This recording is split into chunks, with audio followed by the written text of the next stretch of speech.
Ada orang yang kalau kita melihat wajahnya tuh ibu-ibu ya, biarpun dia nggak pakai skincare, biarpun dia nggak bermake up yang berlebih, itu kita melihatnya itu tenang gitu ya.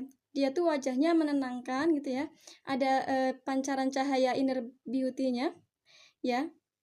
Dia kalau kita melihat dia itu kayak langsung ingat Allah, langsung ingat akhirat gitu ya. Sebab apa? Sebab, dia ahli ibadah, ahli wudhu ya, ahli sholat, maka orang yang ahli ibadah itu akan memberi pengaruh kepada orang lain. Ada juga orang yang kalau kita melihat wajahnya tuh kita langsung ingat maksiat gitu ya. Kalau dia datang gitu ya, kita lihat mukanya tuh kayak ada gosip apa ini terbaru gitu ya. Kira-kira dia mau ngomongin apa, mau ngomongin siapa gitu ya, kira-kira mau gosip apa gitu. Jadi kita langsung ingat maksiat. Nah, sebab dia tidak pernah ibadah, dia tidak dekat dengan kepada Allah Subhanahu wa taala.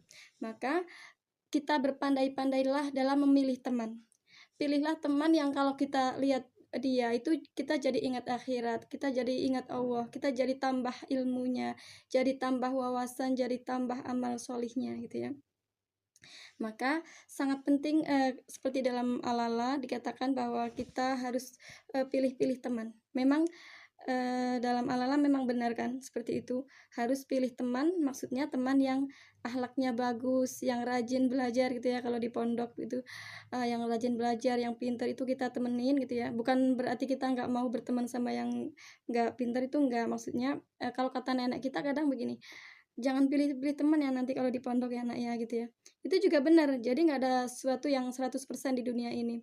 Nah, itu benernya kata nenek, itu maksudnya jangan pilih-pilih yang cantik saja, yang populer saja, itu jangan. Tapi secara duniawi kita juga nggak boleh pilih-pilih.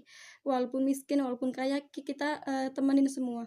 Tapi menurut Alala, kita pilih-pilih secara akhiratnya. Pilih yang, rajin belajar, yang rajin jamaah gitu ya, Bu, ya. Jangan sampai kita terpengaruh oleh teman yang buruk.